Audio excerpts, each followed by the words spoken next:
Welcome back.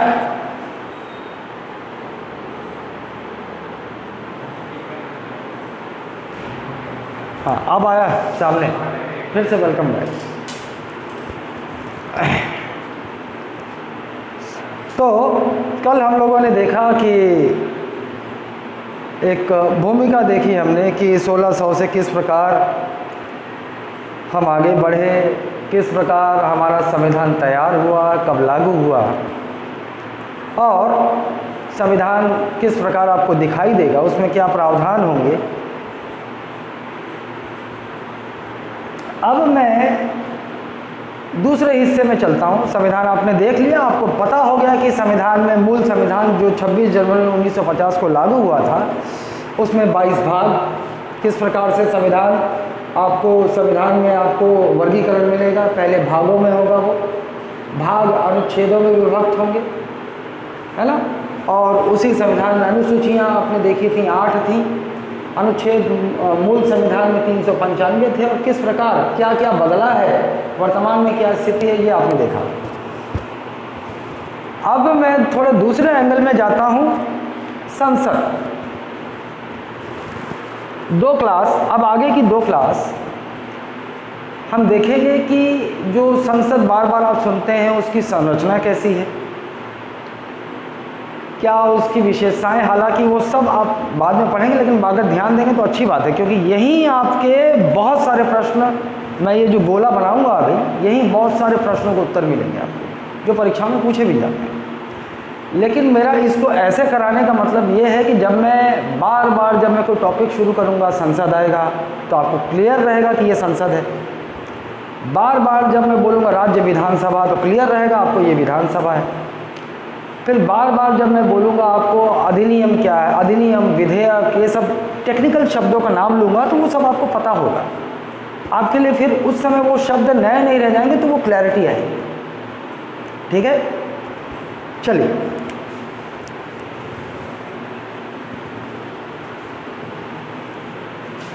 ये देखा है क्या है, ये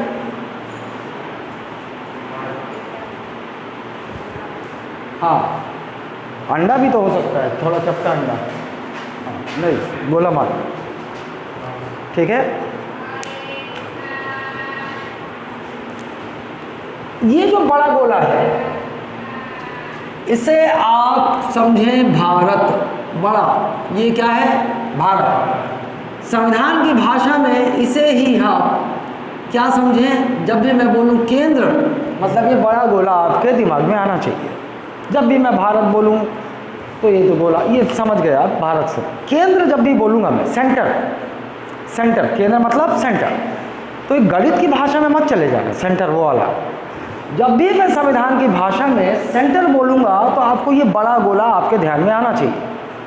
और ये बड़ा गोला है क्या, तो वास्तव में ये पूरे भारत की बात कर रहा हूँ, है ना।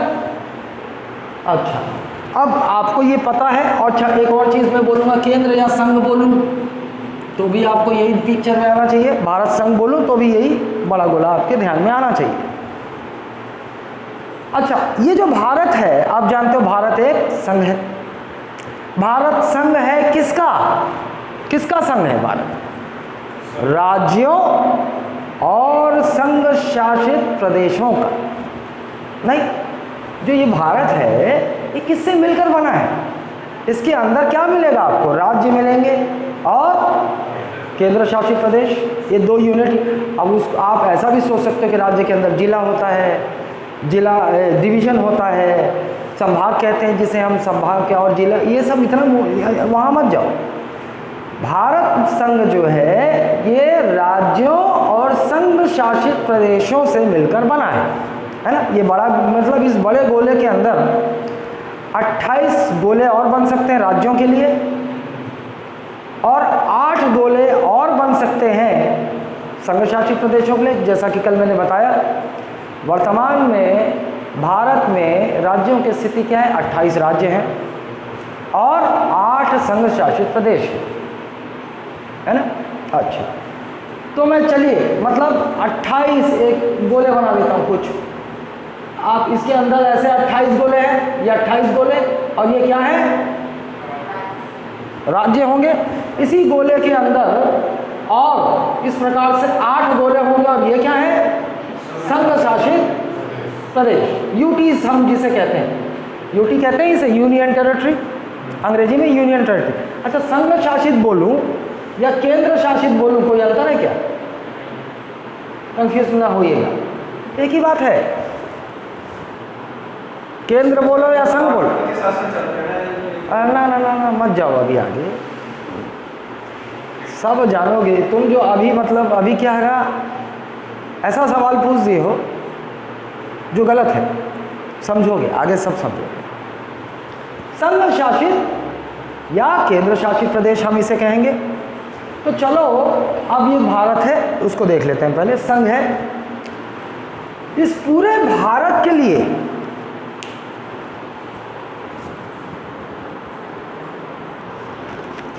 आइए, तो यहां पर ये जो बड़ा गोला है, ये इसे आप भारत समझेंगे। जब भी मैं संविधान की भाषा में केंद्र बोलूँगा तो भी आप ये बड़ा गोला ही आपके दिमाग में, बड़ा गोला मतलब पूरे भारत। जब भी मैं संघ बोलूँगा तो भी मतलब आपको पूरा भारत ही समझना है। अच्छा, इस पूरे भारत के लिए एक संरचना है हमारे पास, एक संरचना है जिसे हम कहेंगे संसद, पार्लियामेंट। ठीक, पूरे भारत के लिए मैंने एरो बनाया है, ये मतलब ये किसके लिए है? पूरे भारत के लिए। अब मैं बोलूं कि केंद्र में संसद तो समझ जाओगे, संघ में संसद तो समझ जाओगे। संसद, इसे हम और क्या बोलूं? अगर कोई बोले आपसे केंद्रीय विधायिका, केंद्रीय विधायिका, छोटी ही होगी है ना, छोटी ही होगी, समझ जाओ। केंद्रीय विधायिका, केंद्रीय विधायिका क्यों कह रहा हूं? विधायिका उसे कहा जाता है जो विधान बनाता है। विधायिका किसे कहा जाता है? जो विधान बनाता है। विधान मतलब जो कानून बनाता है, समझ रहे हो? विधायिका, भारत में जो संसदीय प्रणाली है उसमें 2 किस्म की विधायिका होती है। एक पूरे भारत के लिए विधायिका जिसे हम कह सकते हैं केंद्रीय विधायिका, और उसका नाम क्या है? संसद। और राज्यों में भी विधायिका होती है, उसे हम राज्य विधायिका कह देंगे। जैसे छत्तीसगढ़ की है तो छत्तीसगढ़ विधायिका कह देंगे, महाराष्ट्र की है तो महाराष्ट्र विधायिका कह देंगे, बंगाल है तो बंगाल की विधायिका कह देंगे। अभी समझोगे आप, इतना क्लियर है जो मैंने अभी कहा? ओके। केंद्रीय विधायिका, संसद के 3 अंग होते हैं। संसद के 3 अंग होते हैं।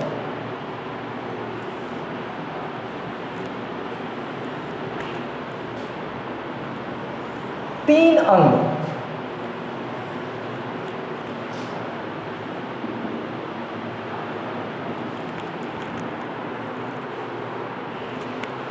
इसे हम कहेंगे लोकसभा,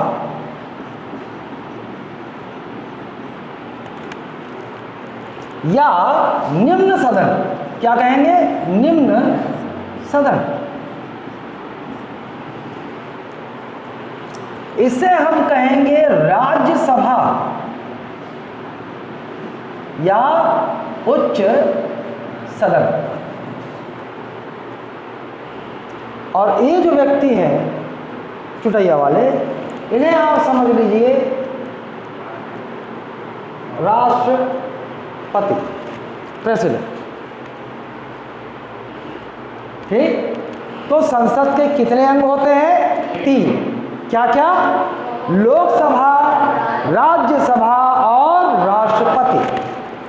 जब भी संविधान में मैं आपको निम्न सदन कभी कह दूं तो आपको समझना होगा मैं लोकसभा की बात कर रहा हूं, और जब भी मैं उच्च सदन कहूंगा तो आपको राज्यसभा।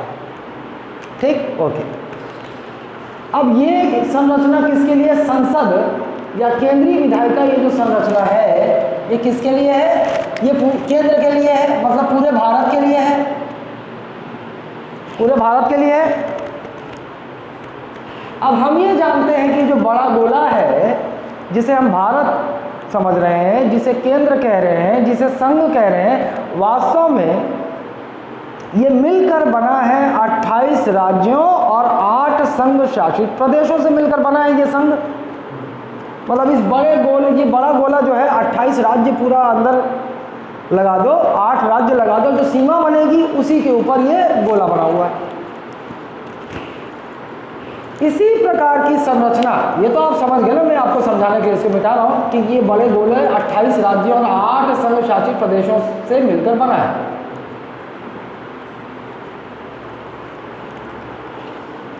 संसद।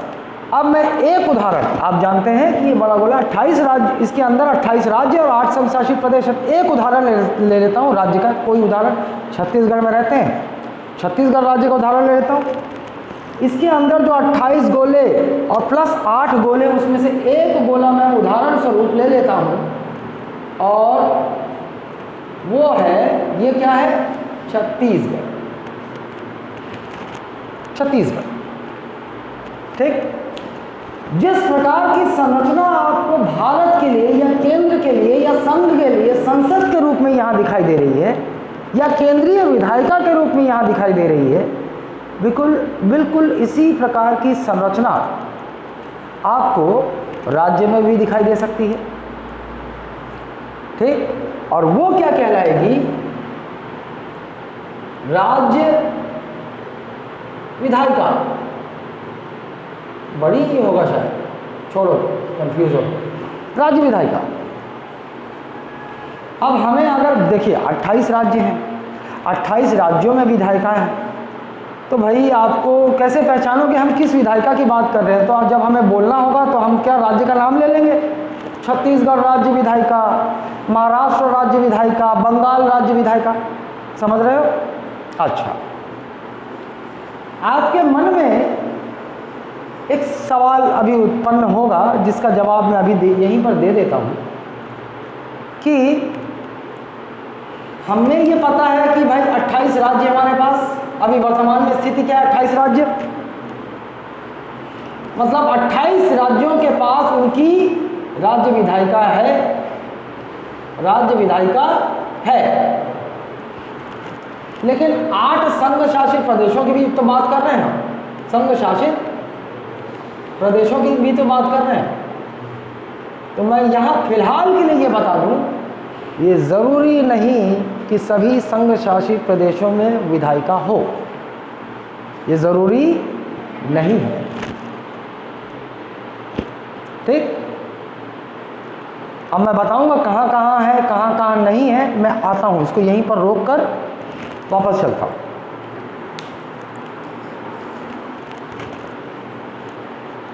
लोकसभा, राज्यसभा, राष्ट्रपति। अब क्या काम है, ये संसद है केंद्र में और राज्य में राज्य विधायिका है। दोनों का कार्य क्या है, दोनों का कार्य है कानून बनाना, कानून बनाना, कर कानून, पुलिस से संबंधित कानून, शिक्षा से संबंधित कानून, बहुत सारे ऐसे कानून बनाना। दोनों में अंतर यह है कि संसद जो कानून बनाएगा वो, चूंकि ये केंद्र के लिए है ये संरचना, मतलब इसका कानून पूरे भारत पर लागू होगा। वो जो कानून बनाएगा संसद, वो पूरे भारत पर लागू होगा। लेकिन राज्यों की अपनी अपनी विधायिका है, राज्य भी कानून बना सकते हैं कुछ मसलों पर, लेकिन वो जो राज्य विधायिका कानून बनाएगी वह कानून केवल उस राज्य की सीमा तक लागू होगा। छत्तीसगढ़ राज्य विधायिका ने कोई कानून बनाया है तो उसका प्रभाव केवल छत्तीसगढ़ राज्य तक होगा। महाराष्ट्र विधायिका ने कोई कानून बनाया तो उसका प्रभाव केवल महाराष्ट्र तक होगा। ये अंतर है ना, ये क्लियर है ना। संसद कोई कानून बनाएगी तो वो पूरे भारत के लिए केंद्र में है, वो कानून पूरे भारत पर लागू होगा, मतलब सारे राज्यों और संघ शासित प्रदेशों में उस बड़े गोले के अंदर जो भी है वहाँ लागू होगा। और कोई राज्य विधायिका बनाएगी तो केवल वो उसी राज्य की सीमा तक प्रभावी होगा, ठीक है। अच्छा, अब लोकसभा और राज्यसभा क्या है? सभा जानते हो, जैसे ये सभा है, कौन होता है इसके अंदर? दीवारें होती हैं, खिड़की होता है, टेबल बेंच होता है ना, वो तो होता ही है। इसके अंदर होते हैं लोग, सदस्य होंगे, सभा में सदस्य होते हैं, है ना। तो लोकसभा जो है, ये सभा कैसे बना? तो ये वहाँ उसके अंदर शामिल लोगों से, सदस्यों से मिलकर हम इसे बना रहे हैं लोकसभा। देखिए, इसके अंदर होंगे सदस्य। लोकसभा में कौन होंगे? सदस्य, मतलब मेंबर्स।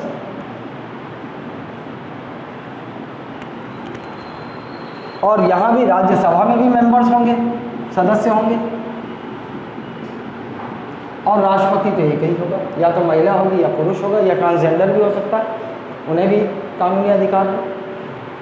ओके, अब एक सवाल उठता है कि लोकसभा जो है, यहाँ कितने सदस्य हो सकते हैं? भाई ये भी प्रश्न बनता है कि कितने सदस्य हो सकते हैं, क्या हो सकते हैं, किस प्रकार के सदस्य होते हैं। तो यहाँ पर मैं आपको बता दूँ कि लोकसभा की अधिकतम जो सदस्य संख्या निश्चित की गई है वर्तमान में, वो है 552। 552 मतलब लोकसभा में, इस लोकसभा में अधिकतम सदस्यों की संख्या कितनी हो सकती है? 552। एक जानकारी आपके पास आ गई। लेकिन एक सवाल ये भी, वो तो बोल रहा है कि अधिकतम कितने सदस्य हो सकते हैं। मैं आपसे एक सवाल पूछूं कि वर्तमान के प्रावधानों के अनुसार लोकसभा में कितने सदस्य हो सकते हैं? तो आप बोलेंगे सर 535। ये क्या, कौन सी सदस्य संख्या? वर्तमान। ठीक, दो प्रश्न हो गया कि लोकसभा में अधिकतम सदस्य संख्या कितनी हो सकती है? 552। और वर्तमान में लोकसभा में कितने सदस्य हो सकते हैं? 545। मैं समझाता हूँ। देखिए क्या है कि ये सब प्रावधान किए गए। अभी जो वर्तमान में जो प्रावधान है, जिसके अनुसार लोकसभा की सदस्य संख्या निर्धारित की गई है, उसके अनुसार भाई समय के अनुसार जनसंख्या बढ़ेगी और ये अधिकतम आप कितना बढ़ा सकते हैं? 552 तक।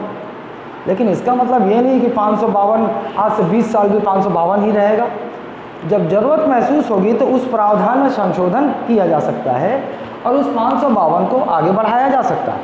अधिकतम सीमा तय की जा सकती है और वर्तमान वाली भी सीमा बढ़ाई जा सकती है। मतलब ये सीमा जो है, ये निश्चित नहीं है कि यही रहेगा, इसे भविष्य में बढ़ाया भी जा सकता है। सिर्फ इतना ही समझो। लेकिन वर्तमान के अभी जो प्रावधान है, अभी जो नियम है, उसके अनुसार लोकसभा की अधिकतम सदस्य संख्या कितनी हो सकती है? 552। वर्तमान में कितने सदस्य हो सकते हैं? 545। ये ध्यान रखना। ये जो 552 है सदस्य संख्या है, ये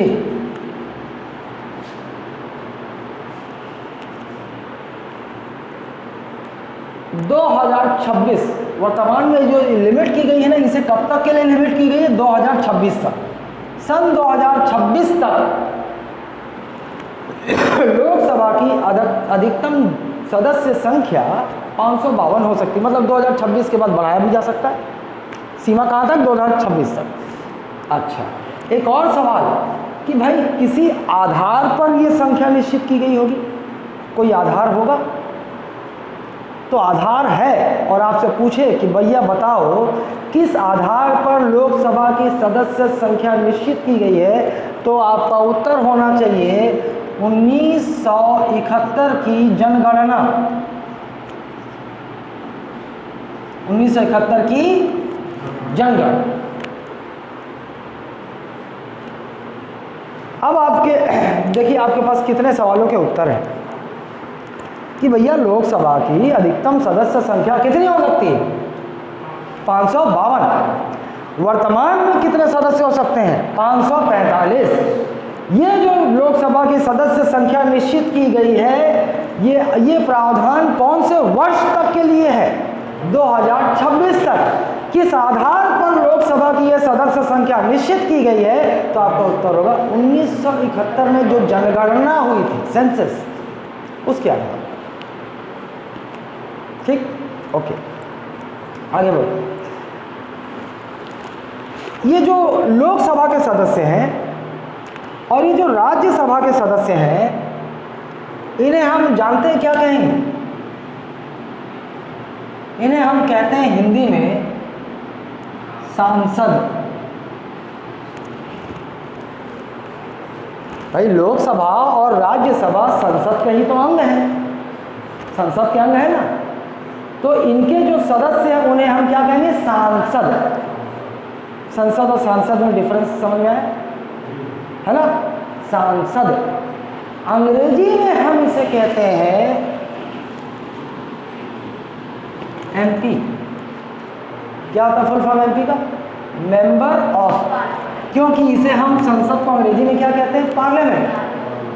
और पार्लियामेंट के ये दोनों अंग हैं, तो इन दोनों के जो मेंबर्स होंगे, सदस्य होंगे, उन्हें हम क्या कहेंगे? मेंबर्स ऑफ पार्लियामेंट ना। अच्छा, ठीक। अब हमारे सामने एक सवाल उत्पन्न होता है कि भाई ये सदस्य किस प्रकार के होते हैं, मतलब क्या इनका 4 पाँव होता है, क्या इनकी नाक जो है माथे पर होती है, मतलब ऐसा सवाल हो सकता है, लेकिन ऐसा नहीं। किसी भी सदन में, संसद के किसी भी सदन में सदस्य 2 प्रकार के हो सकते हैं। ठीक है, संसद के सदस्य कितने प्रकार के हो सकते हैं? 2 प्रकार के हो सकते हैं। वो 2 प्रकार क्या? तो 2 प्रकार मैं आपको बताता हूं। ये जो सदस्य हैं ये 2 प्रकार से हो सकते हैं। और सदस्य 2 प्रकार, सदस्यों के 2 प्रकार। अब ये दोनों ना, दोनों सदस्यों की बात कर रहा हूं, एक को मत समझना। एक होगा, एक को कहते हैं हम निर्वाचित। कैमरे में आ रहा है, ये आ रहा है, पूरा आ रहा है ना? हाँ, निर्वाचित। और एक सदस्य को हम कह सकते हैं मनोनीत। तो संसद में 2 प्रकार के सदस्य होते हैं। एक कैसा होता है? निर्वाचित सदस्य। एक होता है मनोनीत सदस्य। याद रखना है आपको, ठीक? एक निर्वाचित सदस्य, एक मनोनीत सदस्य। ये 2 प्रकार के सदस्य होते हैं। अच्छा, तो लोकसभा में भी 2 प्रकार के सदस्य होंगे, राज्यसभा में भी 2 प्रकार के सदस्य होंगे। फिर एक सवाल उठेगा कि कितने निर्वाचित होंगे और कितने मनोनीत होंगे, ये भी सवाल उठेगा। तो चलिए उसका जवाब ढूंढने की कोशिश करते हैं। भाई लोकसभा में जब हम सदस्यों के प्रकार निर्वाचित और मनोनीत की बात करेंगे,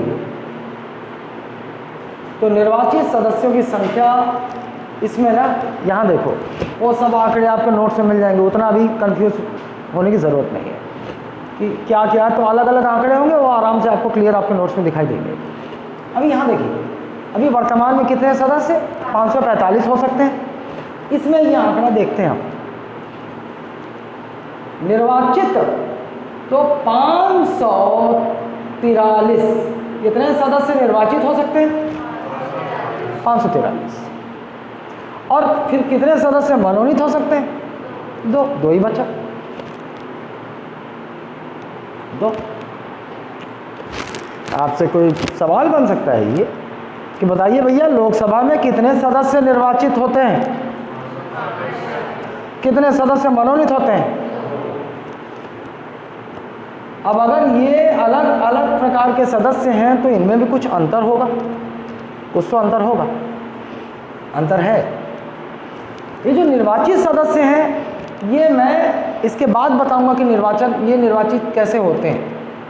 लेकिन फिलहाल मैं आपको ये बता दूं कि ये जो मनोनीत सदस्य हैं 2, ये कौन है, कैसे है? देखिए, जैसे यहां निर्वाचित और मनोनीत है, तो उसी प्रकार राज्यसभा में भी पहले चले। राज्यसभा में कितने निर्वाचित होंगे और कितने मनोनीत होंगे, ये सवाल भी खड़ा होगा। लेकिन उससे पहले राज्यसभा की सदस्य संख्या वर्तमान अधिकतम कितनी हो सकती है, ये भी तो एक सवाल है। तो राज्यसभा में वर्तमान में या अधिकतम सदस्य संख्या कितनी हो सकती है, 250, और वर्तमान में 245।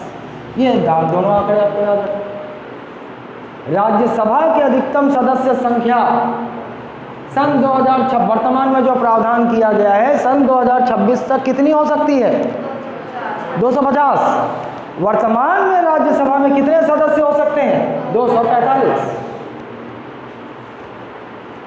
अब इस 245 में हम देख लेते हैं कि कितने निर्वाचित, कितने मनोनीत। तो ये होते हैं 233, और फिर ये बचे कितने, 12 बचे।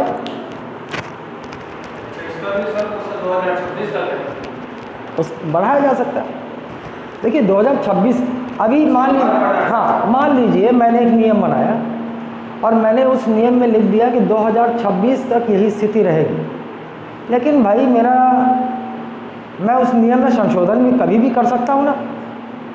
हो सकता है कि अब मुझे एहसास हो कि 2022 में मुझे ये बढ़ा देना चाहिए 2030 तक, मैं संशोधन तो कभी भी कर सकता हूँ। लेकिन वर्तमान में जो प्रावधान है उसके अनुसार ये संख्या निश्चित 2026 तक लिखी गई है। और किस आधार पर, 1971 की जनगणना, ठीक है।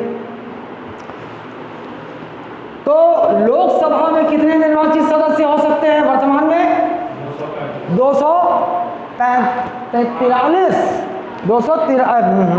543। और लोकसभा में कितने मनोनीत सदस्य हो सकते हैं, 2। ध्यान रखिएगा, मैं बोल रहा हूं हो सकते हैं, होना पड़ेगा और हो सकते हैं में अंतर है। ये ज़रूरी नहीं है कि लोकसभा में पूरे के पूरे 545 सदस्य हों, लेकिन इससे अधिक नहीं हो पाएंगे वर्तमान में ना। राज्यसभा में वर्तमान में कितने सदस्य हो सकते हैं, 245। उसमें कितने निर्वाचित सदस्य हो सकते हैं, 233। कितने मनोनीत सदस्य हो सकते हैं। अच्छा, मनोनीत का मतलब मैं बता देता हूँ आपको हल्का सा। मनोनयन मतलब ना तुम्हारा कोई चुनाव होगा ना कुछ हुआ, मुझे अथॉरिटी दी गई है और मैं बोलता हूँ मैंने तुम्हारा मनोनयन कर दिया, मतलब तुम यहाँ के सदस्य, बस तुम बन गए। नामित भी बोल सकते हैं ना, नामित सदस्य, मैंने तुम्हारा नाम लेकर तुम्हें सदस्य बना दिया, कोई प्रक्रिया नहीं, कोई चुनाव नहीं, कुछ नहीं। समझ गई, मनोनीत और नामित एक ही बात है, कंफ्यूज नहीं होना। मनोनीत और कहीं पर नामित बोल दे तो बात एक ही है, ठीक। मनोनीत या नामित, अंग्रेजी में नॉमिनेटेड कह देते हैं, ठीक है। अच्छा, इससे पहले कि मैं इसका जवाब दूं मनोनीत का, निर्वाचित सदस्यों का तो प्रक्रिया हम बाद में देखेंगे। इससे पहले मैं आपको ये बता दूं कि मनोनीत, तो फिर एक सवाल उठता है कि मनोनीत करेगा कौन, राष्ट्रपति। लोकसभा में 2 सदस्य मनोनीत होते हैं, राज्यसभा में 12 सदस्य मनोनीत होते हैं, और इन दोनों को मनोनीत करने का अधिकार किसका है, राष्ट्रपति का। एक सवाल, संसद में मनोनीत सदस्य कितने हो सकते हैं, संसद में मनोनीत सदस्य कितने हो सकते हैं? संसद जब मैंने कहा तो लोकसभा और राज्यसभा दोनों आए ना, उसके अंग हैं। इधर 2 इधर 12, कुल मिला के कितने, 14। तो संसद में कितने मनोनीत सदस्य हो सकते हैं, 14, ठीक। कौन मनोनीत, किसे संसद में इन मनोनीत सदस्यों को मनोनीत करने का अधिकार है, ठीक। ये बात अलग है, वो हम आगे समझेंगे कि राष्ट्रपति ही मनोनीत करते हैं, लेकिन राष्ट्रपति अपनी मर्जी से कुछ नहीं कर पाते। बंधन देखो, बंधन फिल्म सलमान खान की, नहीं देखे? उसमें जैकी श्रॉफ के जीजा रहते हैं। जो जीजा जी बोलेंगे वो मैं करूँगा। हाँ हाँ हाँ, सलमान खान जो है हमेशा इतने जीजा भक्त होते हैं, जो जीजा जी बोलेंगे वो मैं करूँगा। जीजा जी बोले कोई कूद जाओ, वो सोचे समझे कूद जाएगा, क्योंकि जीजा जीजा होता है।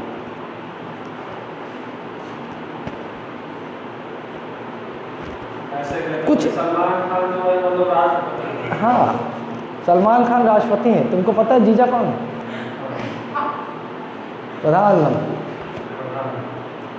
है ना? विथ नो ऑफेंस, राष्ट्रपति महोदय आपका अपमान करने की चेष्टा नहीं, समझाने की चेष्टा है।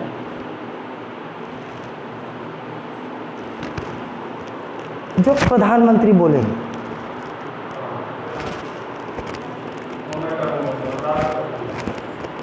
हम कहते हैं कि देश के सबसे बड़े पद पर आसीन, सबसे बड़ा पद कौन सा है?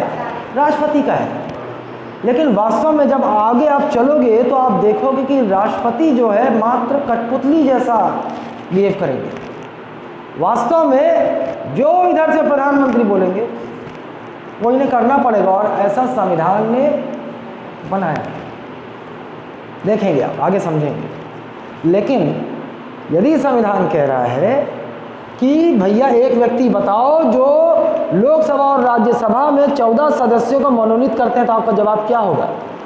राष्ट्रपति होगा, प्रधानमंत्री नहीं होगा, राष्ट्रपति होगा। क्योंकि साइन तो वही करेंगे, अथॉरिटी उन्हीं के पास है। ठीक। अब हम देखते हैं कि भैया ये यहाँ पे 2 सदस्य मनोनीत और यहाँ पर 12 सदस्य मनोनीत, इसमें कुछ तो अंतर होगा। अंतर है भी, अंतर है भी।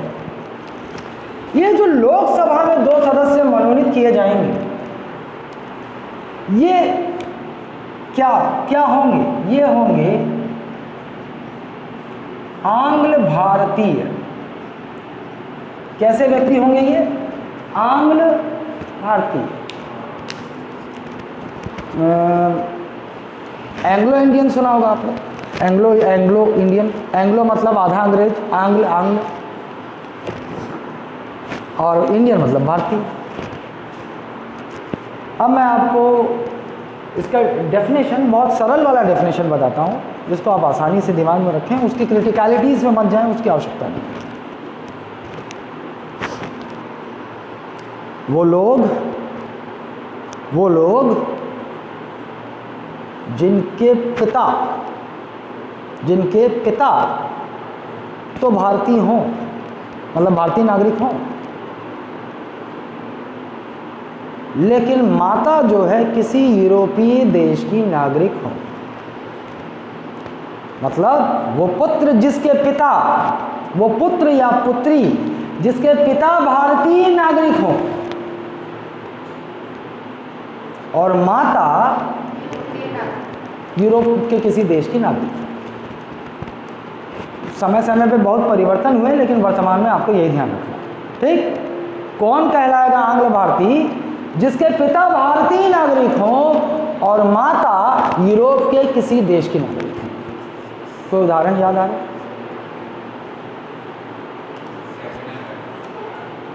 भाई? आंग्ल भारतीय कौन कहलाएगा? वो पुत्र या पुत्री? राहुल गांधी। राहुल गांधी, अब चलिए आपने सोचा ठीक है, लेकिन मैं बताता हूं कि राहुल गांधी आंग्ल भारतीय नहीं। डेफिनेशन मेरा भी सही है और तुम लोगों का इस कंडीशन पे सोचना तुम लोगों का भी सही है, लेकिन मैं समझाता हूं कैसे। देखिए, जो भारत में नागरिकता को रेगुलेट करने के लिए जो कानून संसद ने बनाया, जैसे कल हल्का फुल्का सुने थे, नागरिकता संबंधी कानून कौन बनाएगा? संसद ना। जो कानून है वर्तमान में वो कहता है कि यदि कोई भारतीय पुरुष है, वो विश्व में किसी महिला से शादी करता है, कोई विदेशी नागरिक हो, महिला शादी करता है, तो एक प्रक्रिया है, उस प्रक्रिया का पालन कर उस महिला को भी भारतीय नागरिकता मिल सकती है। समझ रहे हैं आप? भारतीय नागरिकता मिल सकती है। तो राजीव गांधी का प्रेम हो गया सोनिया गांधी से, सफल भी हुआ, विवाह हो गया। मेरा नहीं हुआ, अफसोस नहीं है, लेकिन पहले हुआ करता था, अभी नहीं। सोनिया गांधी ने सोनिया गांधी को उस प्रक्रिया द्वारा आज नागरिकता मिल चुकी है, मतलब आज की दशा में वो भारतीय नागरिक है। तो अब तो डेफिनेशन के हिसाब से नहीं हुआ, लेकिन कैटरीना कैफ आंग्ल भारतीय है। उनके पिता जम्मू कश्मीर के निवासी, मतलब भारतीय नागरिक। बहुत पहले की बात है। मुझे मतलब एक चीज़ का आश्चर्य है, आज भी है, मतलब ना उस समय व्हाट्सएप था, ना उस समय इतना इंटरनेट कनेक्टिविटी थी, लेकिन इनका प्रेम संबंध भिड़ गया लंदन। ये जो है जम्मू कश्मीर के मतलब भारतीय नागरिक हैं, और इनका प्रेम संबंध हो गया लंदन में कैटरीना कैफ की माताश्री से। अच्छा हुआ, प्रेम संबंध हो गया, विवाह भी हो गया। लेकिन यहाँ कहानी में थोड़ा ट्विस्ट है। विवाह, दोनों विवाहित हैं, दोनों के प्रेम का परिणाम कैटरीना कैफ हैं, लेकिन आज भी कैटरीना कैफ की माताश्री यदि चाहें तो वो भारतीय नागरिक बन सकती हैं कायदे से, क्योंकि नागरिकता कानून ये कहता है कि भैया आपका पति भारतीय नागरिक है, यदि आप चाहें तो आप अप्लाई करें और आपको भारतीय नागरिकता मिल जाएगी। लेकिन कैटरीना कैफ की माताश्री ने आज तक भारतीय नागरिकता के लिए अप्लाई नहीं किया। वो चाहती हैं कि मैं ब्रिटेन की नागरिक बनी रहूं और वहाँ की नागरिक होने के नाते मुझे जो लाभ वहाँ मिलते हैं वो लेती रहूँ। चलता है मॉडर्न सोसाइटी आजकल, वहीं रहती हैं अक्सर, कभी कभार घूमने पति के पास आती हैं।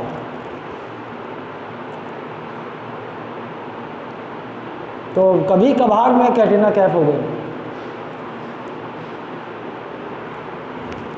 छोड़िए जोक सपाट,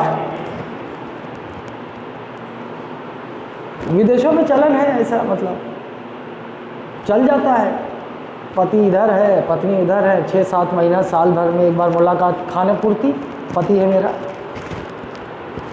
बाकी उधर बॉयफ्रेंड भी हो सकते हैं, ऐसा होता है, वो कॉमन है वहाँ। हमारे भारतीय परिवेश में हम ऐसा नहीं मानते, और ये सही भी है। ओपननेस जो है वो उनका अपना स्टाइल है, वो सोचते हैं ज़िंदगी इतनी ओपन होनी चाहिए, लेकिन हम थोड़ा, हमारे यहाँ रिश्ते नातों को थोड़ा अहमियत दिया जाता है, अच्छा है। लेकिन वो थोड़ा सा वो चीज़ आजकल यहाँ भी अडॉप्ट किया जा रहा है, और सोचते हैं कि इस प्रकार से उनकी चीज़ों को अडॉप्ट करके हम मॉडर्न बन रहे हैं। अपनाने के लिए बहुत सारी चीज़ें हैं, बहुत सारी चीज़ें हैं, उनके इन्वेंशंस में दिमाग देखो, उनके अच्छे साहित्य देखो, तो वो सब अपनाया जाए। लेकिन अपनाएंगे वही जो मतलब भारत की कल्चर में जो जल्दी से एडजस्ट नहीं होता। ठीक, चलिए आइए, छोड़िए, समझ गए आप आंग्ल भारतीय कौन? उसी प्रकार से जैसे कैटरीना कैफ। हाँ बिल्कुल, इस प्रकार के भारत में कोई भी दो व्यक्ति कौन सजेस्ट करेगा ना, मनोनीत करेंगे राष्ट्रपति, लेकिन वो नाम कौन भेजेगा? हाँ, अभी फिलहाल यही समझो, क्योंकि मैं मंत्रिमंडल बोलूँगा, मंत्रिपरिषद बोलूँगा, कंफ्यूज हो जाओ, आगे समझोगे। तो सीधा सीधा क्या, प्रधानमंत्री दो लोगों की, इस प्रकार के दो लोगों की सूची भेजेंगे और राष्ट्रपति फिर उन्हें साइन करके लोकसभा का सदस्य बना देंगे। ठीक, अच्छा, बिल्कुल। अब यहाँ आ जाइए, ये तो आंग्ल भारतीय होंगे, लेकिन जो राज्यसभा में 12 सदस्य मनोनीत किए जाएंगे वो क्या होंगे, वो कैसे होंगे? ध्यान से देखिए, साहित्य, कला, विज्ञान और समाज सेवा। ऐसे भारतीय, आंग्ल भारतीय नहीं बोल रहा हूँ, ऐसे भारतीय जो इन 4 क्षेत्रों में जिन्होंने उल्लेखनीय कार्य किया है, फेमस हैं, इन 4 क्षेत्रों में से ऐसे 12 व्यक्ति का नाम कौन भेजेंगे? प्रधानमंत्री भेजेंगे और राष्ट्रपति उन्हें राज्यसभा के लिए मनोनीत करें। सवाल, राज्यसभा में मनोनयन किन किन क्षेत्रों से होता है? साहित्य, कला, विज्ञान, समाज से। आप लोग सचिन तेंदुलकर को जानते हैं? सभी जानते होंगे, हीरो रहे। मैं तो बचपन में मतलब मैं तो क्रिकेटर रहा हूँ। मैंने खेला है, स्टेट नेशनल्स खेला है। आज आपको ऐसे देख के लगेगा नहीं, क्योंकि मजनू बन गए, मजनू बन के शराबी हो गए तो शरीर ऐसा हो गया। मैंने कहा ना, कुछ को सफल हो गए, हम विफल हो गए, अब विफल हो गए तो ऐसे विफल हुए कि ज़िंदगी बदल गई। इसीलिए आज यहाँ हूँ आपके सामने। खैर छोड़िए, सचिन तेंदुलकर अगर आप लोगों को नहीं पता होगा तो ये जान लीजिए कि वो राज्यसभा में मनोनयन उनका हुआ था। राज्यसभा में वो मनोनीत सदस्य रहे हैं। रेखा सुना होगा आपने, बहुत सारे ऐसा मनोनीत सदस्य रहे।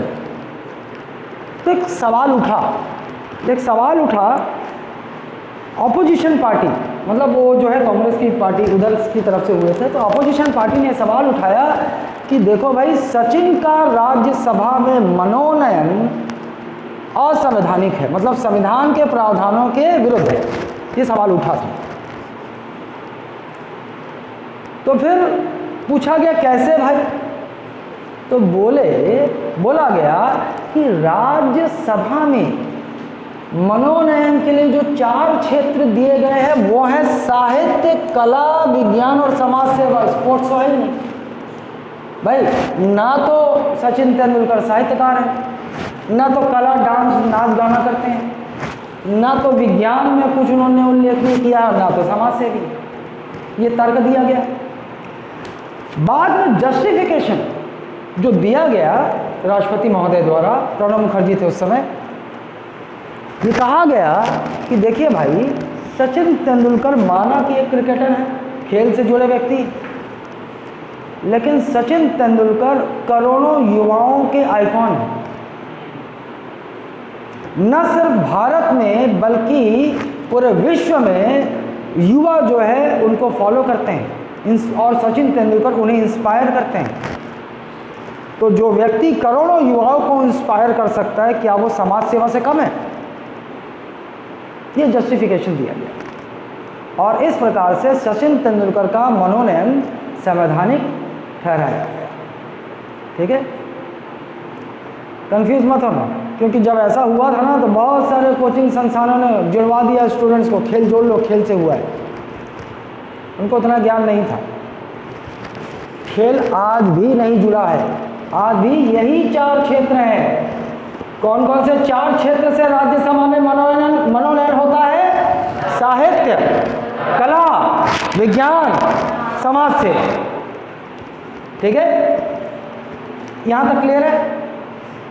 अब ये बहुत कचरा हो गया, नया गोला बनाओ, कचरा हो गया ऐसे। अच्छा ठीक है, चलो आगे बढ़ो।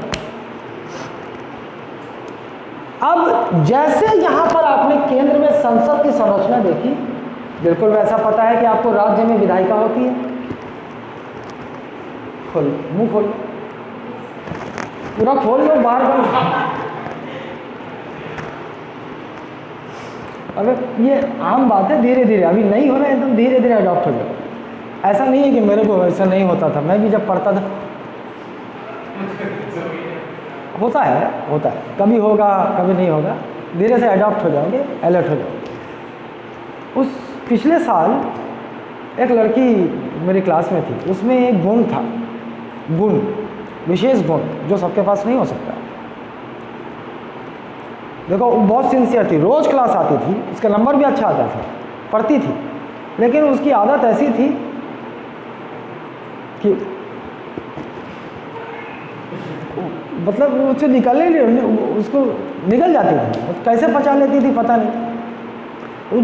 जो वायु निकलने वाली है, अब मैं तो कंट्रोल नहीं कर सकता, मेरा तो मुंह फट जाता है। अभी जैसे तुम प्रयास कर रही थी, झूठी। नो सर, मैं देख रहा था। तो थोड़ा थोड़ा गुण तुम्हारे पास भी है, मतलब उसको घोट लेने का, ठीक होगा, ठीक। ऐसा जैसा संसद होता है केंद्र में, वैसा राज्य विधायिका राज्य में। समझ लेते हैं यहां की संरचना कैसी होगी। जिस प्रकार यहां संसद के 3 अंग होते हैं, वहां होते हैं, क्या बोल रहा हूं मैं, देखो संसद के 3 अंग होते हैं, राज्य विधायिका के 3 अंग हो सकते हैं, दोनों में अंतर है। वहां होगा ही होगा और यहां हो सकते हैं, बोल लो ना। समझते हैं कैसे?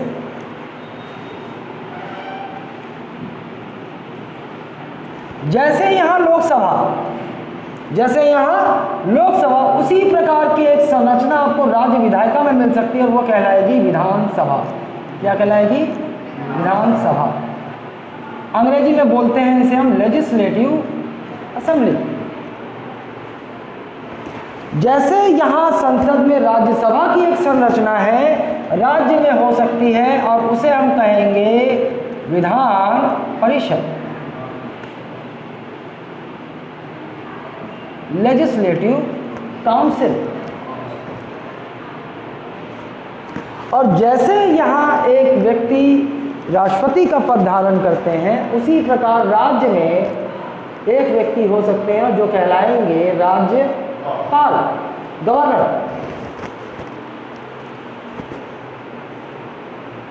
अब मैं समझाता हूँ आपको, मैंने क्यों कहा कि संसद के 3 अंग होते हैं और राज्य विधायिका के 3 अंग हो सकते हैं।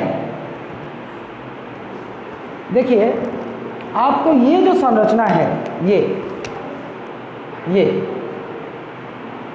हर जगह नहीं मिलेगी, हर जगह नहीं मिलेगी। हर राज्य में जरूरी नहीं है कि ये विधान परिषद हो,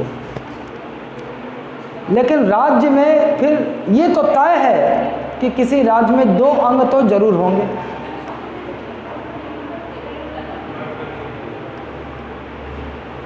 पागल है सब।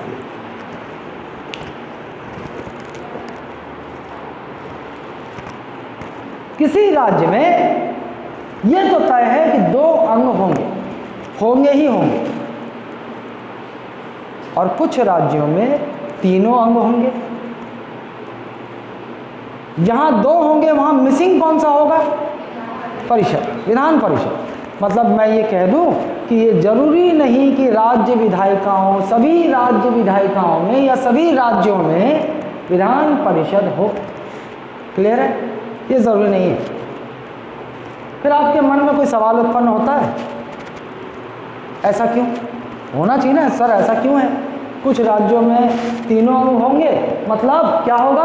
जैसा वहाँ लोकसभा वैसा यहाँ विधानसभा, जैसा केंद्र में लोकसभा वैसा राज्य में विधानसभा, जैसा केंद्र में राज्यसभा वैसा राज्य में विधान परिषद, जैसे वहाँ राष्ट्रपति का पद वैसे राज्य में राज्यपाल का पद।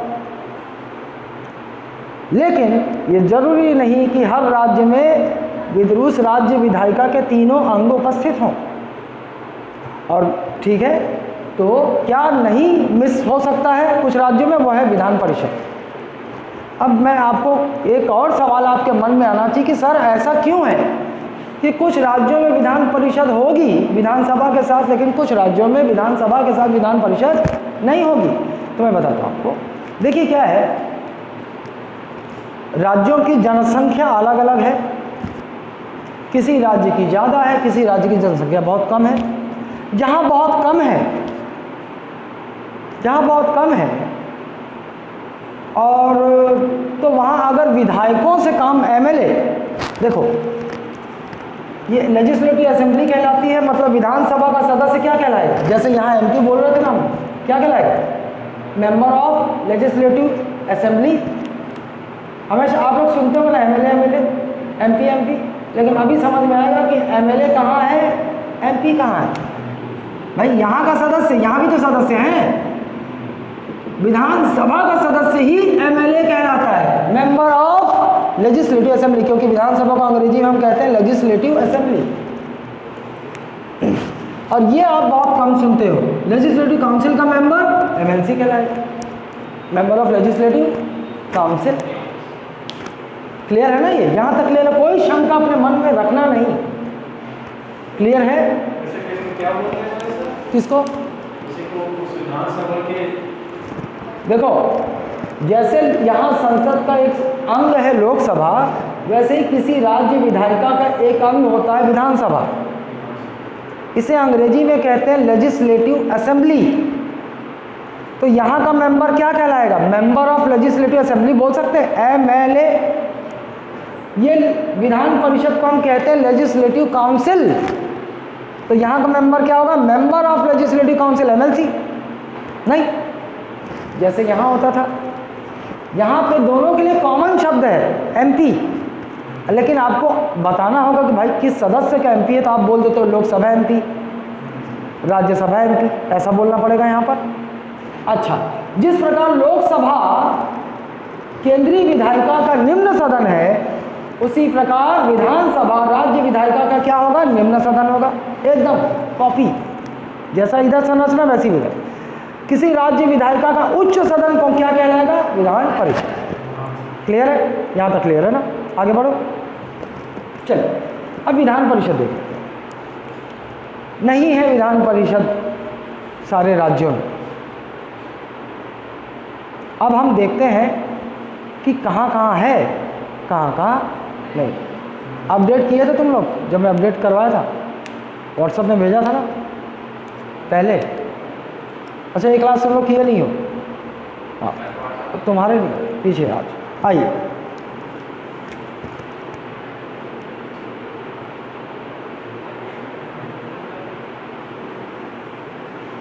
ऐसा मान लो भाई, पता नहीं भारत का नक्शा जो है मुझसे जो है हमेशा ऐसे ही बनता है, प्रयास नहीं किया, प्रयास करना पड़ेगा, प्रैक्टिस करना पड़ेगा।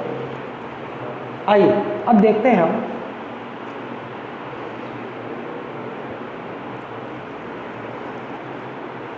पहले जम्मू कश्मीर आता था, जो कि पहले जम्मू कश्मीर एक राज्य था, फिर जम्मू कश्मीर दो भागों में टूट गया, है ना, एक जम्मू बना और एक लद्दाख। अब ये दोनों क्या है, संघ शासित प्रदेश बन गए हैं। और हल्का फुल्का बता दे तो, हालांकि डिटेल हम पढ़ेंगे। पहले दादर नागर हवेली एक संघ शासित प्रदेश था, दमन दीव एक अलग संघ शासित प्रदेश था। बाद में जब जम्मू कश्मीर को स्प्लिट किया गया, उसके कुछ समय बाद दादर नागर हवेली और दमन दीव को मिलाकर एक संघ शासित प्रदेश बना दिया गया। अब आपको लंबा बोलना पड़ेगा, दादर नागर हवेली दमन दीव, ये एक हो गया, ठीक, तभी 8 हुए, वरना 9 हो गए थे संघ शासित प्रदेश। जब जम्मू कश्मीर तोड़ा गया, 2 बटा, तो 7 + 2 9 हो गए। अभी बहुत लोग कंफ्यूज हैं। अभी आपसे पूछे वर्तमान में कितने संघ शासित प्रदेश, आप बोलोगे 8। रीज़न कैसे समझा सकते हो आप, भाई पहले 7 थे, 7 तो आप सबको पता है, चंडीगढ़, अंडमान, लक्षद्वीप सबको पता है ना, पता है कि नहीं, केवड़ा। अच्छा, केवड़ा बोलते हैं कि केवड़ा, रा रा केवड़ा, फूल को तो केवड़ा बोलते हैं ना, केवड़ा, केवड़ा का फूल केवड़ा, ला होता है, ला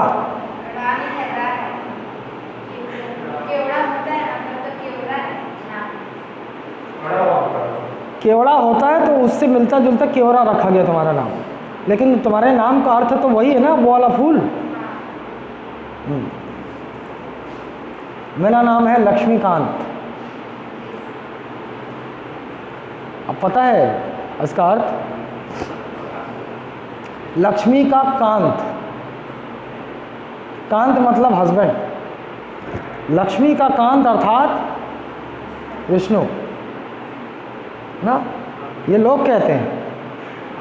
मैं इसका संधि विच्छेद करता हूं तो लक्ष्मी का अंत हो जाता है। हाँ, आइए इधर विधान परिषद। यहां पर इस क्षेत्र में एक राज्य है यूपी। यूपी, इससे थोड़ा सा आगे बढ़ेंगे, इधर एक राज्य है बिहार। बिहार, इससे यहाँ पर धीरे से ऐसे गोल घूम के ऐसे आते हैं और यहाँ नीचे उतरते हैं।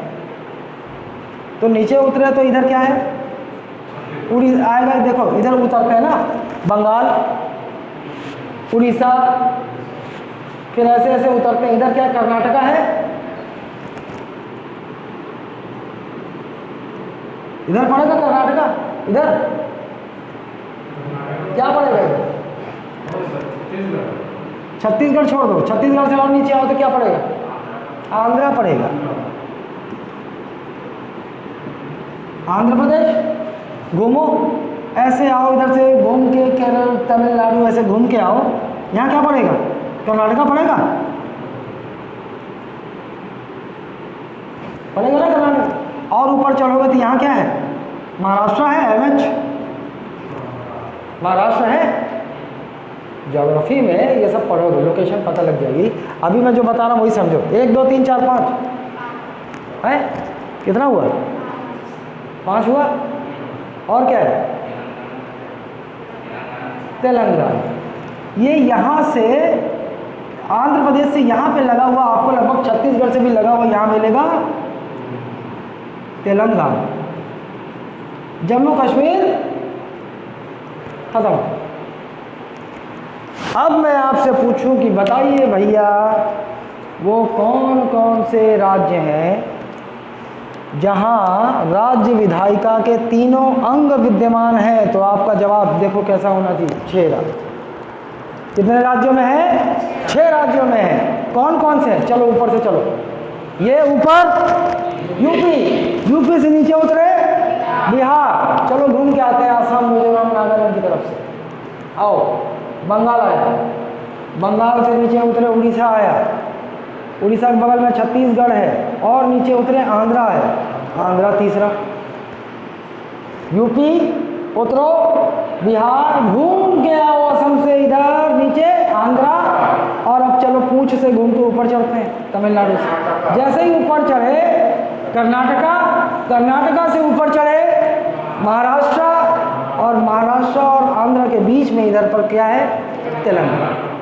तो वो 6 राज्य जहां राज्य विधायिका के तीनों अंग विद्यमान है। ऐसा भी प्रश्न हो सकता है और ऐसा भी पूछा जा सकता है कि वे राज्य जहां विधान परिषद का अस्तित्व है। बताइए कितने राज्य हैं वो, 6। कौन कौन से, यूपी, बिहार, आंध्र, कर्नाटका, महाराष्ट्र, दोनों के बीच में, बस ये वह है कुछ। मतलब बाकी जितने हैं वहाँ पर आपको क्या मिलेगा, केवल 2 अंग मिलेंगे, विधानसभा और राज्यपाल। और ये जो 6 हैं यहाँ आपको इनकी राज्य विधायिकाओं के तीनों अंग मिलेंगे, विधानसभा, विधान परिषद और राज्यपाल। लेकिन यहीं पर एक और सवाल उठता है, ये क्लियर है ना? अब कभी सुने हो विधान परिषद? है ही नहीं। इसीलिए आप लोग एमएलसी कभी सुनते भी नहीं होंगे। एमएलए सुनते हो बस, एमएलसी नहीं सुनते। इन राज्यों में एमएलसी सुनते होंगे वो लोग न्यूज़ पेपरों में। अच्छा, अब एक और चीज़, थोड़ा संघ शासित प्रदेशों, अभी राज्य की बात हो गई, थोड़ा संघ शासित प्रदेश को देख लेते हैं।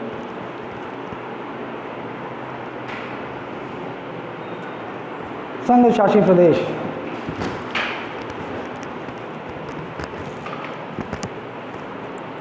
याद रहेगा?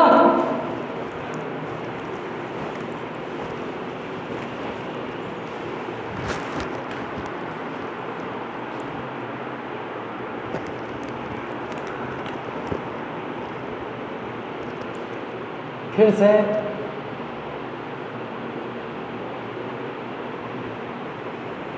प्रैक्टिस करूँगा मैं, थोड़ा अच्छा बना थोड़ा सा। संघ शासित प्रदेश। अब मुझे आप संघ शासित प्रदेश ऊपर से देखिए, कोई भी चीज़ यदि आपको लंबे समय तक याद रखनी है और बड़े आसानी से याद रखनी है तो उसको आप एक ऑर्डर में याद करें और उसी ऑर्डर में हमेशा देखें, वो उसकी छाप आपके दिमाग में बहुत अच्छी पड़ेगी। अलग अलग तरीका बार बार आप आजमाएंगे ना तो वो कंफ्यूज कर देगा आपके दिमाग को। एक ऑर्डर, तो जब भी लोकेशन और ये सब का होता है ना तो अक्सर मैं तो इतिहास तक में मैप का इस्तेमाल करता हूँ, उससे आपको चीज़ें ज़्यादा क्लियर होती हैं, ज़्यादा याद होती है। एक पैटर्न में रखो इसको, आपका दिमाग भी कचरा पसंद नहीं करता। एक सिस्टमेटिक एक ऑर्डर में यदि आप रखेंगे तो दिमाग उसका अच्छा अनुभव करता है। ऊपर से शुरू करते हैं ना, देश में कितने यूटी हैं, कितने संघ शासित या केंद्र शासित प्रदेश हैं? 8। ऊपर से शुरू करते हैं। ये एरिया कौन सा है? ये एरिया है।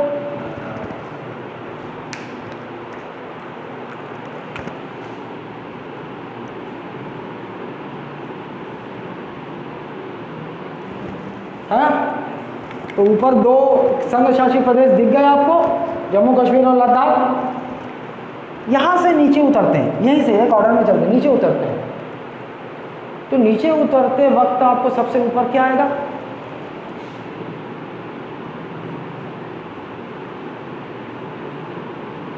चंडीगढ़ आएगा, चंडीगढ़ आएगा।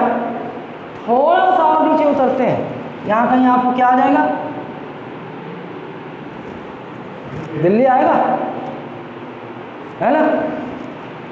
और यहाँ कहीं महाराष्ट्र और गुजरात बॉर्डर पे यहाँ पर क्या आएगा? दादर नागर, शॉर्ट में लिख रहा हूँ ना, पूरा लिखूंगा तो, और दमन दीव। आया समझ में? ऊपर सबसे ऊपर से शुरू किया अपन, 2 आए, जम्मू कश्मीर लद्दाख, थोड़ा नीचे उतरे चंडीगढ़, थोड़ा नीचे उतरे दिल्ली, और थोड़ा नीचे उतरे महाराष्ट्र गुजरात के बॉर्डर के आसपास दादर नागर हवेली दमन दीव। ठीक, 1 2 3 4 5 हो गए, 3 और चाहिए हम।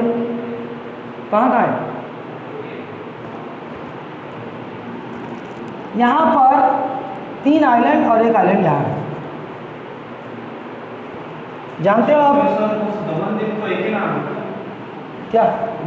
दमन और दीव एक नाम है, दादर नागर हवेली एक नाम है। अब ये दोनों को कंबाइन करके एक संघ शासित प्रदेश बना दिया। हाँ, कंबाइन हो गया। ठीक, 4 द्वीपों का समूह है ये, 3 इधर है 1 इधर है। और जानते हो ये कौन सा है? ये है पुडुचेरी। पहले पौंडीचेरी बोलते थे, लेकिन नया नाम क्या है इसका? पुडुचेरी। कितने हो गए? 6 हो गए, बाद में बताऊंगा मैं आपको। पुडुचेरी सबसे, इन 4 द्वीपों में सबसे बड़ा पुडुचेरी जो द्वीप है उसका नाम पुडुचेरी है, इसलिए इस पूरे संघ शासित प्रदेश का नाम पुडुचेरी पड़ा है। वरना ये 4 द्वीप कौन कौन से पता है क्या? क्या क्या है? माहे, यमन नहीं, यनम, यमन एक देश है गया, यनम, कराईकल और पुडुचेरी। पुडुचेरी जो संघ शासित प्रदेश हम कहते हैं, वास्तव में ये 4 द्वीपों का एक समूह है, 3 इधर 1 इधर। ठीक, तो कौन कौन से 4 द्वीपों का समूह है ये? माहे, यनम, यमन मत बोलना, यमन एक मुस्लिम देश है ना। यनम, यनमा, कराईकल और पुडुचेरी। और इन 4 द्वीपों में सबसे बड़ा एरिया में पुडुचेरी है, तो इस पूरे मिलाकर इनका नाम पड़ा पुडुचेरी। ठीक, अच्छा, यहाँ कुछ द्वीपों का समूह है। यहाँ पर क्या है? ये है लक्षद्वीप। और यहाँ पर ऐसे, ये क्या है? अंडमान निकोबार आइलैंड्स, यही है।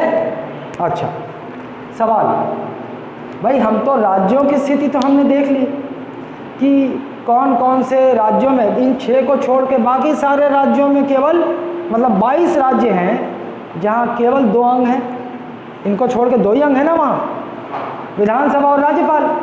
और ये ऐसे 6 राज्य हैं जहाँ तीनों अंग हैं, जहाँ की राज्य विधायिका के तीनों अंग हैं। अब हम इसकी बात करते हैं, संघ शासित प्रदेशों में आते हैं।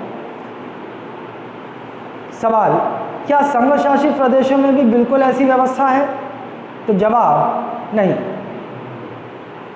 इन 8 संघ शासित प्रदेशों में केवल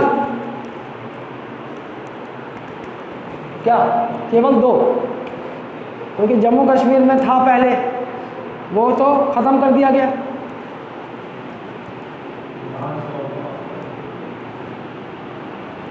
केवल दिल्ली और पुडुचेरी, यहाँ राज्य विधायिका है, यहाँ राज्य विधायिका है।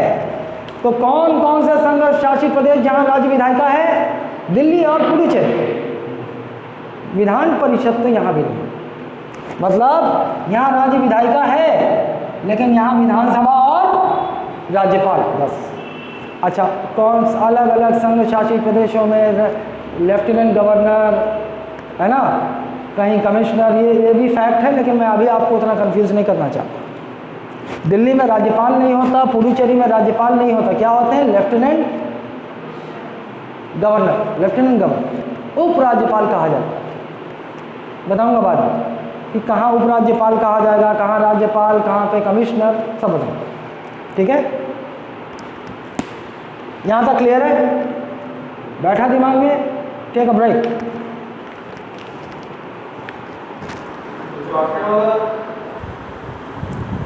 So, welcome back after the break. यहाँ तक क्लियर है ना? तो आप लोगों ने एक खाका समझ लिया, और आपको मैं बता दूं, पीएससी में तो नहीं, लेकिन पीएससी में भी कूट वाले प्रश्न, जैसे आता है ना प्रश्न, कोई प्रश्न पूछ दिया अ ब स द, और ऑप्शन कैसा रहेगा? अ ब दोनों, ब स दोनों, इस तरीके के यहाँ से बहुत सारे फैक्ट पूछ सकते हैं। व्यापम में और अन्य एग्जामों में बहुत प्रश्न यहाँ से पूछे जाएंगे। ठीक है, और ये आपकी समझ भी विकसित करेगा। कचरा हो गया ये।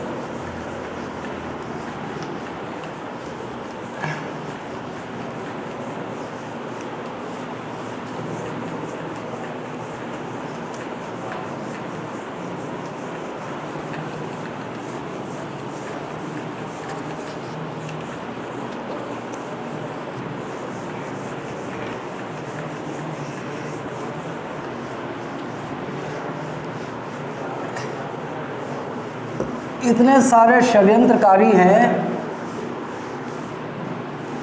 क्योंकि मैं एक काम करता हूँ, मैं कोचिंगों की पोल खोलता हूँ। जो कोचिंग सिस्टम यहाँ इन लोगों ने बना रखी है, छात्रों को फांसने के लिए जैसे हथकंडे बना रखे हैं, एकदम अलग अलग आइडेंटिटी से अलग अलग षड्यंत्र रचते हैं, अलग अलग। कोई यूट्यूब में, आप फेसबुक में डायरेक्ट नहीं आ सकता, क्योंकि फेसबुक में क्या होता है, अच्छा उसमें भी फर्जी प्रोफाइल रहते हैं सब, वो रियल आइडेंटिटी नहीं होती। और यूट्यूब में पता नहीं चलता। यूट्यूब में अगर एफआईआर होगी तभी निकल के बाहर आएगा कि ये किसकी मेल आईडी पे बना हुआ है।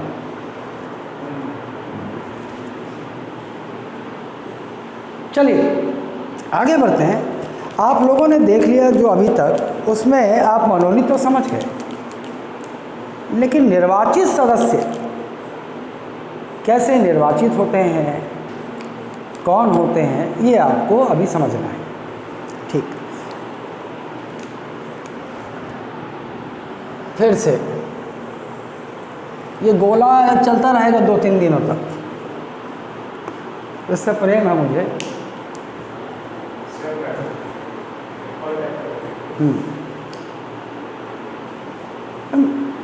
जब मैंने पहली क्लास ली 2017 में, तो मैं कभी अपने विषय की तैयारी नहीं करता। मैं सिर्फ सोचता रहता हूँ कि इस विषय को कैसे पढ़ाया जाए, इसको कैसे आसान किया जा सकता है। मैंने पहली क्लास ली और मैं शुरू किया और अपने आप ही बनता चला गया। तो ये यूनिक स्टाइल बन गई। फिर से ये गोला जानते हो आप इसे, भारत है ये, संघ है ये, और क्या कह सकते हैं हम, केंद्र, इंग्लिश में सेंटर बोल देंगे। ओके, अब हमें ये समझना है कि संसद में वो जो 543 लोकसभा में जो 543 सदस्य और राज्यसभा में वो जो 233 सदस्य निर्वाचित हुए वो कैसे हुए ना। हम पकड़ते हैं सबसे पहले लोकसभा। चलिए, ये संसद, ये संसद, इसके 3 अंग जानते हैं आप, ये लोकसभा, ये राज्यसभा और ये राष्ट्रपति। ये नाक लंबी हो गई है, बिना नाक के ठीक था, ठीक है, कई लोगों की नाक होती है ऐसे लंबी। ये जो यहाँ पर 543 निर्वाचित सदस्यों की हम बात कर रहे थे, ये कैसे आते हैं, क्या होता है, क्योंकि आपको केवल भारतीय संविधान नहीं, आपका विषय क्या है पता है, भारतीय संविधान और राज्य व्यवस्था, ये व्यवस्था में कैसे इम्प्लीमेंट होता है, तो ये आपको समझ में काम आएगा, आपके इंटरव्यू में काम आएगा, ये सब क्लैरिटी रहेगी, आप समझा पाएंगे। 543 निर्वाचित सदस्य हो सकते हैं ना। आइए, क्या होता है कि आपको ये पता है कि 2 चुनाव होते हैं, एक लोकसभा चुनाव होता है जो केंद्र में एक सरकार बनती है, सरकार, और केंद्र में जो बना मतलब उसका इन्फ्लुएंस, उसका प्रभाव पूरे भारत पर होगा, है ना। और एक सरकार बनती है राज्य में, राज्यों में सरकारें बनती है, राज्य सरकार, जैसे भूपेश बघेल, कौन राज्य में कौन होता है मुखिया, सीएम, सरकार का मुखिया सीएम, और पूरे भारत के लिए यानी कि केंद्र में सरकार का मुखिया कौन, प्रधानमंत्री। इतना तो आप जानते हैं। अच्छा, तो लोकसभा चुनाव होते हैं सरकार बनाने के लिए और विधानसभा चुनाव होते हैं। हालांकि राज्यसभा भी एक सदन है, हालांकि विधान परिषद भी एक सदन है, लेकिन सरकार बनाने के लिए चुनाव निम्न सदन के होते हैं। केंद्र में लोकसभा चुनाव, राज्य में विधानसभा चुनाव। क्लियर है? ओके, चलिए हम लोकसभा चुनाव को समझते हैं। लोकसभा चुनाव मतलब पूरे भारत के लिए ना, क्योंकि केंद्र का अंग है ये। तो लोकसभा चुनाव होगा तो समझ लीजिए आप, ये कैमरे में आ रहा है, गोला आ रहा है पूरा, इधर आ रहा है, इधर आएगा। जो क्या है, कुछ लोग क्लास आएंगे लेकिन धीरे धीरे आएंगे, समय ऐसा है, तो कम से कम ये YouTube अच्छे से देखो, तो क्या है जल्दी से उनको रिवाइंड करा पाऊँगा बाद में, और फिर से फ्रेश मतलब पूरा 4-5 क्लास बाद आएंगे तो पता चला फिर से 4 दिन तक अलग अलग ऐसे, तो वो एक बार देख लेंगे वो, उसके बाद मेरे लिए आसानी होगी, एक ही दिन में 3 घंटा बैठा के क्लियर हो जाए। आप समझें कि ये पूरा भारत है और लोकसभा चुनाव कराने हैं। उससे पहले मैं यहाँ कुछ और बताता हूँ। ये जो लोकसभा है, इस सभा का कार्यकाल कितना होता है, 5 वर्ष। लोकसभा का कार्यकाल 5 वर्ष। लोकसभा के सदस्यों का कार्यकाल, ये सदस्य हैं, सदस्यों का कार्यकाल भी 5 वर्ष।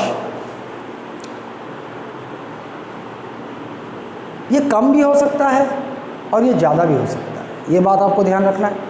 तो जो लोकसभा का कार्यकाल है 5 वर्ष, ये कम भी हो सकता है, माइनस भी हो सकता है, और राज्य ये जो सदस्य हैं इनका भी कार्यकाल 5 वर्ष, ये माइनस भी हो सकता है और प्लस भी हो सकता है। निश्चित नहीं है एकदम फिक्स कि 5 साल, ये निश्चित नहीं है। लेकिन आपसे पूछे, कोई आपसे पूछे कि लोकसभा का कार्यकाल कितना, आप बोलोगे 5 वर्ष। बोलोगे आप लोकसभा के सदस्यों का कार्यकाल कितना, 5 वर्ष। लेकिन अगर कोई और अंदर घुस के अच्छा प्रश्न पूछना चाहे तो बोलेगा क्या ज़रूरी है 5 वर्ष? तो आप बोलोगे नहीं है ज़रूरी। 5 वर्ष से कम भी हो सकता है, 5 वर्ष से ज़्यादा भी हो सकता है ना। समझोगे आप कैसे? भाई सदस्य का तो मैं बता देता हूँ आपको। सदस्य, एक लोकसभा का सदस्य बना, 2 साल हुआ, निपट गए, कार्यकाल खत्म?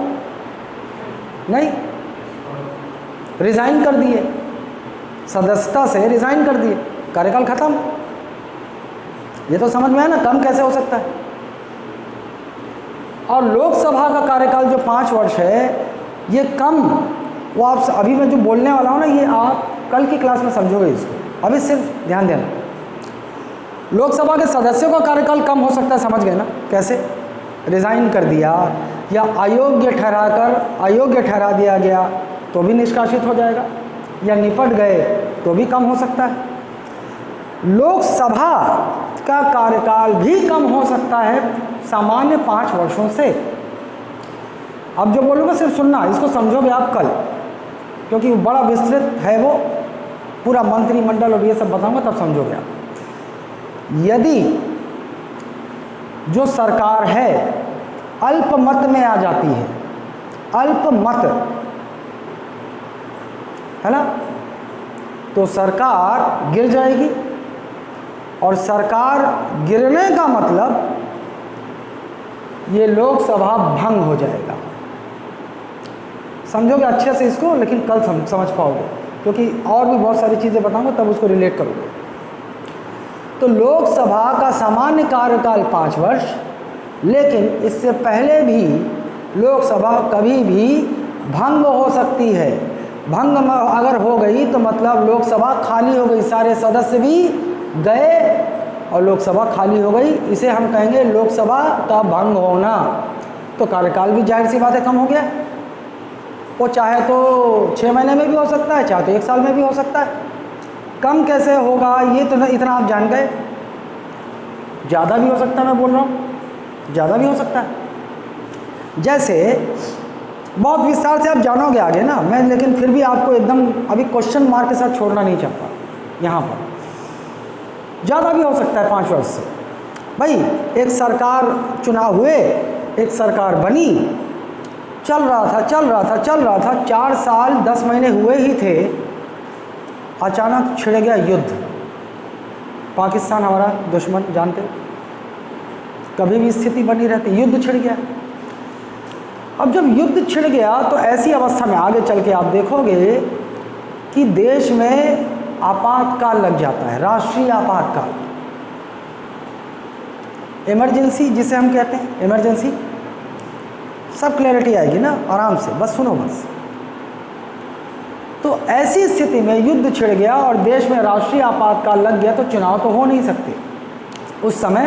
भाई देश युद्ध में भिड़ा हुआ है, उस समय चुनाव कराना, नई सरकार बनाना, ये सब संभव नहीं भी है। तो जब तक युद्ध चलता रहेगा लोकसभा का कार्यकाल बढ़ता रहेगा। इतना समझ गए? और लोकसभा का कार्यकाल बढ़ रहा है मतलब लोकसभा के सदस्यों का भी कार्यकाल, ये क्लियर है? तो लोकसभा और लोकसभा के सदस्यों का कार्यकाल सामान्यतया 5 वर्ष। लेकिन क्या ये कार्यकाल फिक्स है? नहीं, ये कम भी हो सकता है और ये ज़्यादा भी हो सकता है। ठीक, अब आते हैं राज्यसभा। राज्यसभा में भी आप जानते हो कुल सदस्य कितने? 245।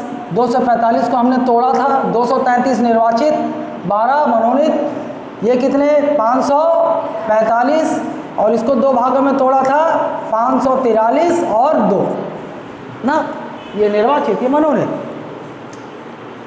अब आते हैं राज्यसभा के पास। अब मैं आपसे पूछ रहा हूं,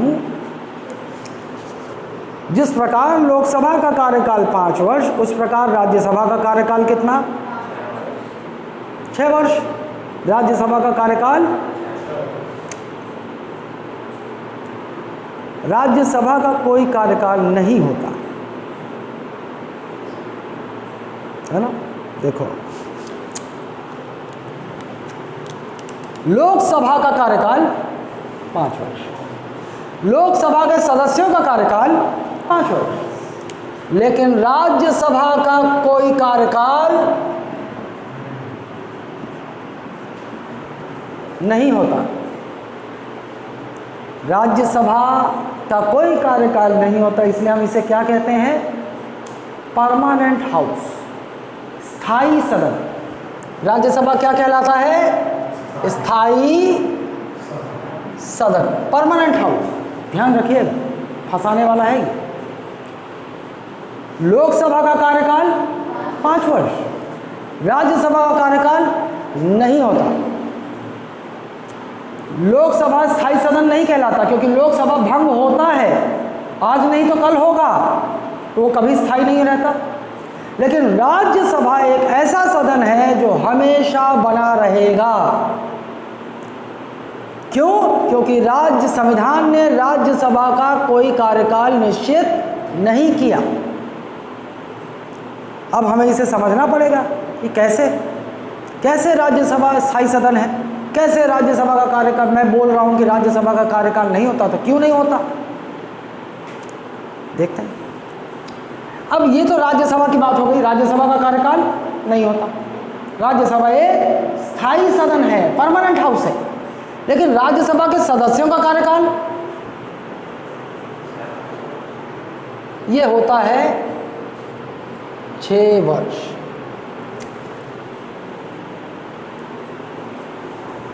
लोकसभा का कार्यकाल, लोकसभा के सदस्यों का कार्यकाल, राज्यसभा का कार्यकाल नहीं होता, स्थायी सदन है। लेकिन राज्यसभा के सदस्यों का कार्यकाल 6 वर्ष। अब मैं आपको समझाता हूँ कि राज्यसभा का ये जो क्यों हम राज्यसभा को स्थायी सदन बोल रहे हैं। राज्यसभा का स्थायी सदन कह रहे हैं, इसका मतलब राज्यसभा कभी भंग नहीं होती।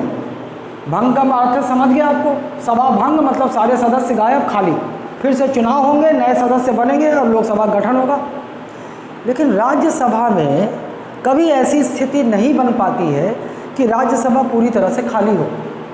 मतलब इसका अर्थ ये भी हुआ कि राज्यसभा कभी भंग नहीं होती, ऐसा कोई प्रावधान ही नहीं है। अब समझते हैं, देखिए क्या हुआ।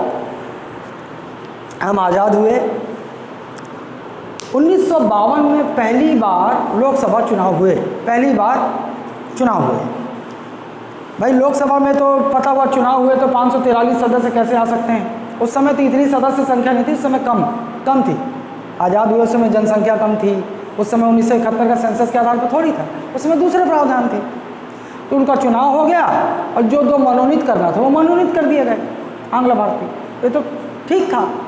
अब राज्यसभा के लिए संविधान ने स्वयं बोला कि देखो भैया, संविधान कहता है कि राज्यसभा स्थायी सदन होगा, राज्यसभा के सदस्यों का कार्यकाल 6 वर्ष होगा। अब इसको आपको कैसे मेंटेन करना है आप कीजिए। तो उस समय राष्ट्रपति कौन थे? पहले राष्ट्रपति कौन थे?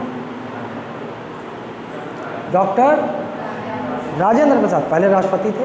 KG1 KG2 से रट रहे हो रे, इसमें कंफ्यूजन नहीं होना चाहिए। डॉक्टर राजेंद्र प्रसाद। तो राष्ट्रपति ने सोचा और उन्होंने एक उपाय निकाला कि देखो भाई, मुझे ऐसा कुछ करना है कि राज्यसभा के सदस्यों का कार्यकाल 6 माह हो, और ऐसा कुछ करना है कि राज्यसभा कभी खाली भी ना हो, मतलब भंग ना हो, तभी तो हम राज्यसभा को स्थायी सदन कहेंगे। उन्होंने क्या किया, एक युक्ति निकाली। जो ये 233 सदस्य होंगे, या ये पूरे ना, पूरे सदस्य की बात हो, ये जो होंगे 245, मतलब उस समय की स्थिति कुछ और होगी, मैं समझाने के लिए बोल रहा हूँ। तो क्या किया होगा राष्ट्रपति ने? मान लो यहाँ पे उस समय सदस्य थे, उस समय सदस्य मान लो 180। तो राष्ट्रपति महोदय ने बोला कि मैं निकालूंगा लॉटरी चिट। 1/3 सदस्य कितने हुए? 60, ये दूसरे 60, 3 भागों में बांट दिया। 180 3 भागों में बांटोगे तो 1/3 60, 1/3 ये हुआ। उन्होंने बोला कि मैं 3 चिट निकालूंगा, जिसकी किस्मत में जो आ जाए वो उसका कार्यकाल होगा। बोला एक चिट निकाली गई तो 1/3 सदस्य ने चिट उठाई तो उनको कार्यकाल मिला 2 वर्ष का। उनकी बदकिस्मती। सोच रहे हो उस समय, अरे साला 2 ही वर्ष मजा लेंगे। लेकिन ये तो राष्ट्रपति महोदय को अधिकार दिया संविधान ने, और राष्ट्रपति महोदय ने ये युक्ति निकाल ली है। उससे कोई फर्क नहीं पड़ता, तू दुखी हो चाहे खुश हो, चिट निकली है और तेरा कार्यकाल निकला 2 वर्ष का। अच्छा, और 1/3 लोगों का निकला 4 वर्ष का और 1/3 लोगों का निकला पूर्ण 6 वर्ष का। पूर्ण 6 वर्ष का। समझो इसको ध्यान से, क्या हुआ यहाँ 1952 की स्थिति में हुआ ना ये 1900, ये आ रहा है कैमरे में, ये आ रहा है ये पूरा आ रहा है। 1952 की स्थिति में ये हुआ। अब जिनका 2 वर्ष का कार्यकाल बदकिस्मती से निकला है, हम आगे चलते हैं 2 वर्ष बाद 1954 में पहुंचते हैं। 1/3 इनका कार्यकाल पूरा हो गया, खत्म, 2 वर्ष हो गया, बाहर। अब इनको बाहर जाना पड़ेगा, इनकी राज्यसभा की सदस्यता खत्म। लेकिन ये बाहर हुए तो 1/3 नए प्रवेश करेंगे। 1/3 सदस्य को 2 वर्ष का कार्यकाल मिला, वो बाहर हुए, नए 1/3 सदस्य बने। अच्छा, अब 1956 में पहुंचे, मतलब अब 4 साल हो गया। अब ये बाहर होंगे और 1/3 नए सदस्य अंदर आएंगे, सदस्य बनेंगे। 1958 में किसकी बारी आ गई? इसकी बारी आ गई। ये 6 वर्ष पूरा कर लिया, ये बाहर हुए, ये अंदर आ गए, है ना। अब स्थिति देखते हैं। 1954 में ये बाहर हुए, है ना, और नए अंदर आए। 1956 में ये जो नए अंदर आए थे, इनका 2 साल हो गया,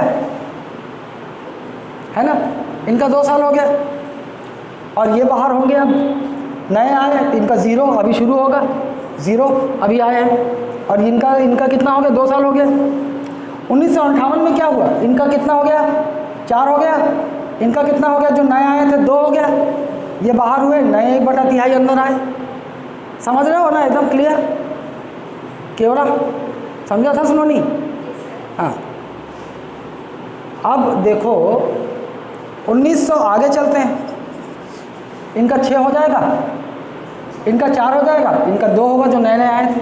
अब ये बाहर होंगे तो कैसे? इस चक्र बन गया एक, मतलब हमेशा 2/3 सदस्य रहेंगे ही, तो कभी भंग नहीं हो रहा है, ये खाली नहीं हो रहा है। ऐसे राज्यसभा स्थायी सदन हुआ। जबकि यहाँ क्या होगा? भंग हुआ मतलब सारा खाली, नया चुनाव होगा, नए सदस्य चुने जाएंगे, जो MP सांसद बनेंगे वो आके सदस्यता लेंगे। ये क्लियर है? ठीक है।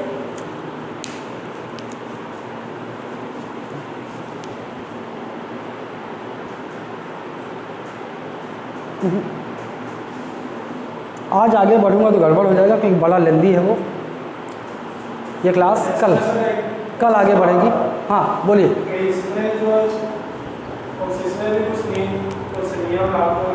किसमें? अब मैं नियम क्या है? एलिजिबिलिटी, भाई भारतीय नागरिक होना चाहिए। संसद का सदस्य बनने के लिए पात्रता क्या? भारतीय नागरिक होना चाहिए। दूसरा क्या? 25 वर्ष लोकसभा में सदस्य बनने के लिए न्यूनतम आयु कितनी निर्धारित है? 25 वर्ष। और यहाँ के लिए 30 वर्ष। 30 वर्ष न्यूनतम आयु। ये सब हम देखेंगे डिटेल में आगे ना, बारी बारी से जब चलेंगे। अभी तो मैं केवल आपकी समझ विकसित कर रहा हूँ, फिर हम जाएंगे तो एक एक चीज़ में घुसेंगे। क्या पात्रता है, कैसे निष्कासित होंगे, सब।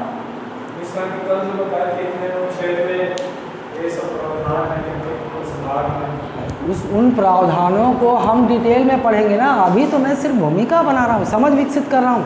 हम सारे भाग को एक एक विस्तृत रूप से देखेंगे, है ना।